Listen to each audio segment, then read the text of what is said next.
Alright, so I've been working on an essay. Actually, I have several essays, but most are not finished. This one is the final rough draft. You might need a little bit more work, but I am going to read it for you, and my point of this is to help people understand why I was the way I was and why it's really hard for me to learn new things.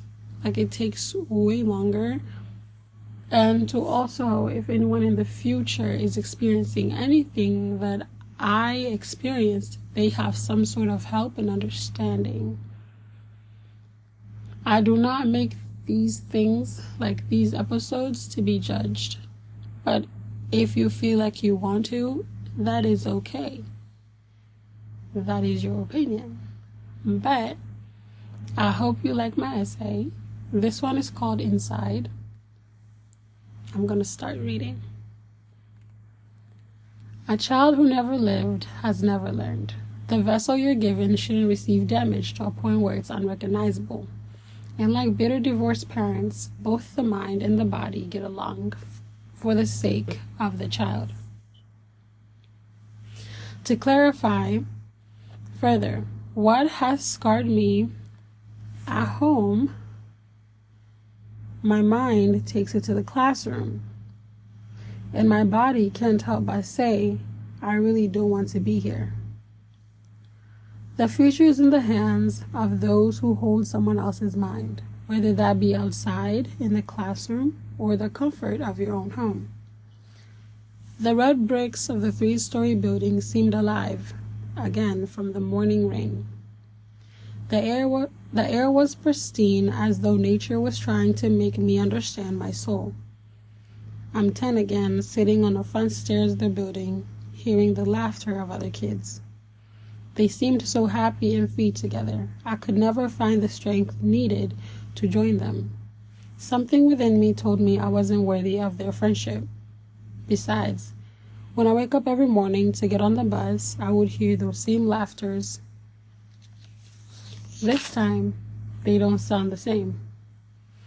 As I walk to find a seat on the bus, a boy whispers, "Ew, she's fat."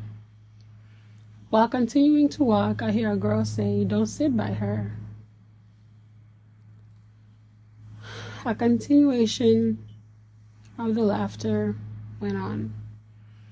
The time comes to go home, I would rush myself. Maybe today those other kids won't see me. I thought to myself, if I sit closer to the bus driver in hopes, maybe he'll protect me. The obnoxious bell rings in my ears, returning my senses back. It's time for math class.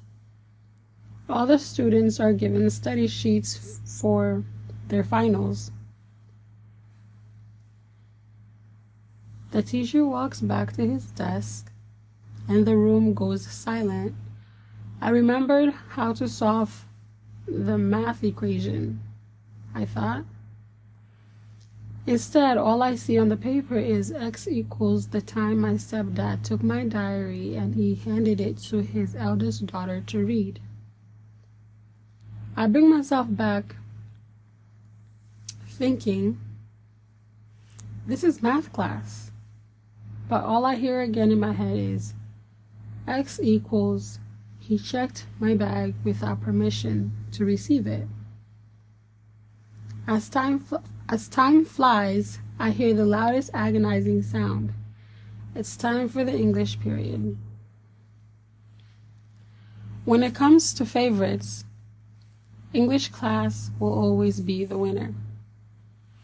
Raising my book out from my backpack, we prepare for our project. A timer is set and silent reading begins. Once again, I sensed my delicate brain lock itself. The thoughts creep in. Remember when mom was laughing, she burned your hand to keep you from eating? I started to sink into my seat. This is supposed to be English class. Every second was dreadful, being in school. But finally, I'm in study hall. There is at least 60 students from a few other races. Everyone signs in as I wait for my turn. After scanning the room, I sit comfortably by a table with 2 other students. The homework for tomorrow I plan on finishing in this hour. At least that's what I thought. A few minutes pass by, and somehow I'm no longer there. My mind puts me back in the deepest and darkest part of my heart.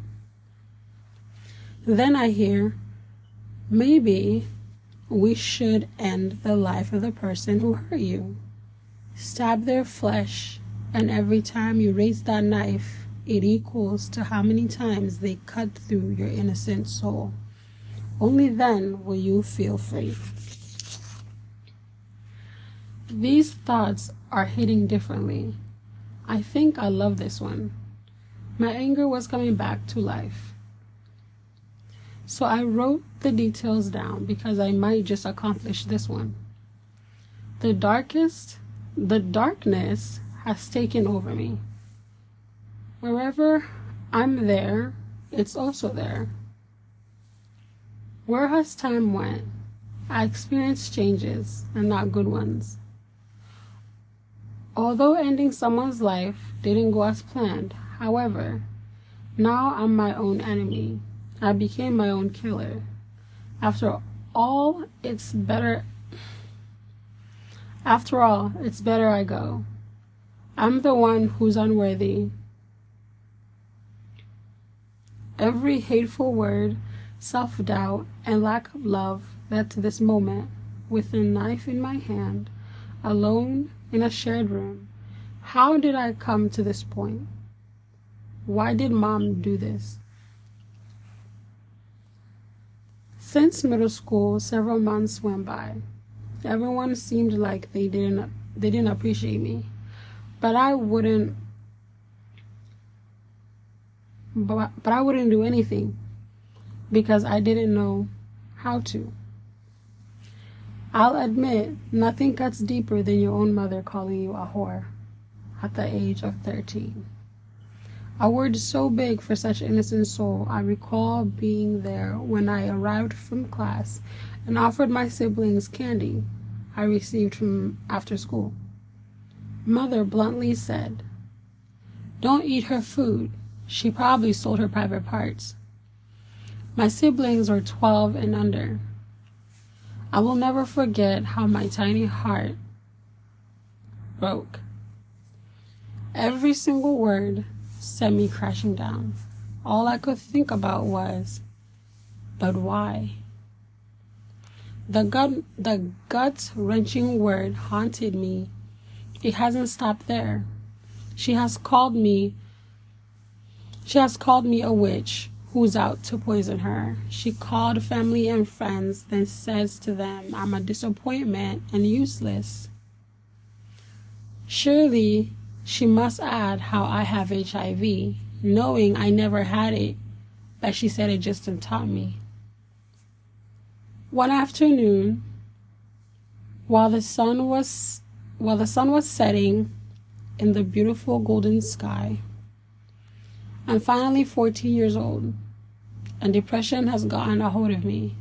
A feeling that has haunted me since childhood hits me even deeper. I felt the warmth of my face as tears rolled down my eyes. What is life? I thought to myself. Why am I a burden? I held the knife that rests on my laps. Which ways can I cut that would be quicker and less painful? Every possibility running through my mind. Quick, get it done, I thought to myself, before Mother comes home from the laundromat. The door to my room slowly starts to open. My little brother, who is no older than 2, walks in. He seemed tired. To my confusion, I suppose he was asleep. Him being home was unknown to me. Mother never implied she left a child. As he makes his way toward me, he looks at me, staring into my soul. He seemed as if he's about to cry. Those little hands pushed the knife away from where he sat. And next thing you know, we both start crying. I held on to him tightly as I wept. How could I possibly take his big sister away? For the first time in my life, I received a purpose, stay alive for him. And on that day, I made a promise to never give up. And that things will always get better. But nothing prepared me for the next time.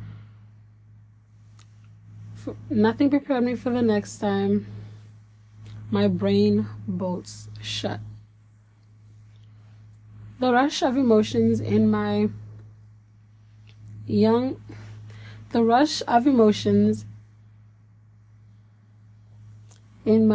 body rushed through my precious soul, tearing me apart bit by bit completely. No amount of books or walks in nature could fix that void I faced when I laid in my bed. Remembering my elementary school days, Mother once said to me, never be violent, because one night, Mother once told me, don't ever be violent, because one might kill the other by accident. And if in any case that happens, where you end someone's life, what will you tell your Creator? Since then, suffering had become my only reason for survival. Over and over and over again, every inch of my body took damage. Finally, I'm 23 years old, with the behaviors of a child. In depths of my pains, I ask myself, where is God when I need him? And that is my rough draft for an essay. I do have speech impediment. I apologize, but I try to read the best way I can. In my head, I'm a very good reader, but when it comes to speech, it's a different story. But I hope you guys like it. That's all. Bye.